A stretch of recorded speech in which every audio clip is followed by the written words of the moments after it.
ప్రియమైన వార్లారా, యేసుక్రీస్తు నామమున మీకు నా శుభాకాంక్షలు.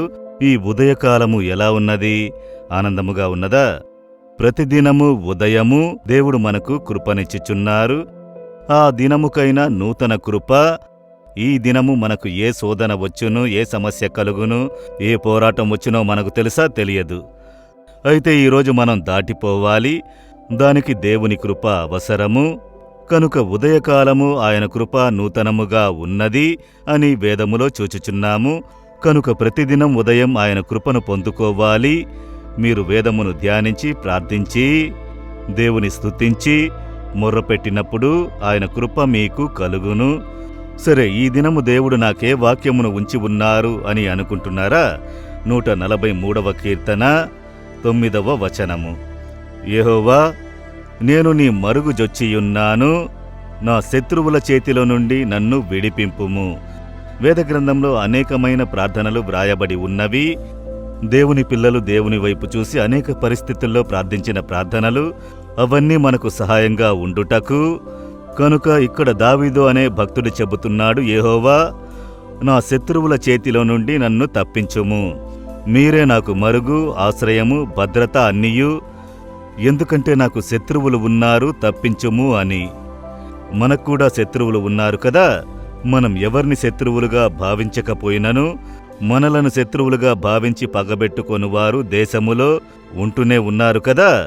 2 విధములైన శత్రువులు ఉన్నారు. ఒకటి కంటితో చూచే శత్రువులు, ఇంకొకటి కంటికి కనిపించని శత్రువు.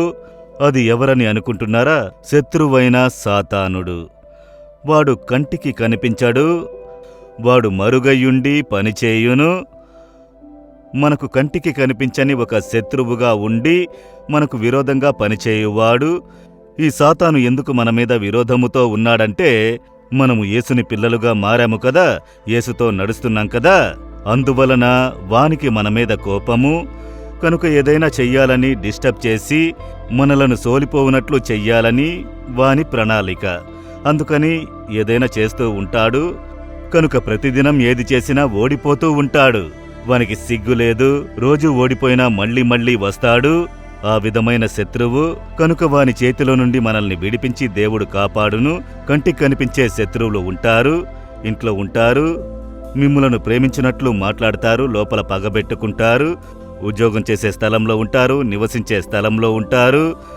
మీరు బిజినెస్ చేస్తే బిజినెస్లో ఉంటారు. మీరు పనిచేసే స్థలంలో కొందరు మీ మీద పగబెట్టుకుంటారు. మీరు జయమునందుదురు, ప్రమోషన్ వచ్చును, హెచ్చింపబడుదురు. అందరూ సంతోషపడతారా? ఈర్ష్యతో పగబెట్టుకునేవారు ఉంటారు. అదేవిధంగా సేవ చేస్తే ఇంకా అనేకులు ఉంటారు. అయితే వారు కొన్ని తంత్రములైన కార్యములు చేయుదురు. మనకు కీడు చేయుటకు, మనల్ని స్తంభింపచేయడానికి ప్రయత్నం చేస్తారు. కనుక వారి చేతుల్లో నుండి మనల్ని తప్పించి దేవుడు కాపాడును. శత్రువు నుండి నన్ను దూరపరిచి నన్ను కాపాడుము. కనుక ఏ విధమైన శత్రువు, ఎలాంటి ఆపద కలుగును అని మనకు తెలియదు. అయితే దేవునికి తెలుసు. మీరు ప్రతిదినం దేవుని చూసి, దేవా, ఈ రోజంతా నన్ను కాపాడుడి.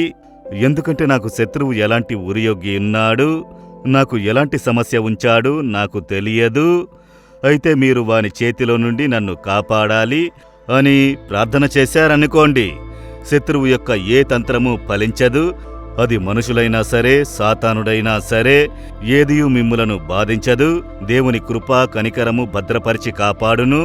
ఆ విధంగా ప్రార్థించి అనుదినము మేము పరిగెత్తుతూ ఉన్నాము. మీ జీవితంలో కూడా అలాగే కదా. అందువలన మీరు శత్రువులు చెలరేగినారని, ఎందుకు పగబెట్టుకున్నారు అని సోలిపోకండి.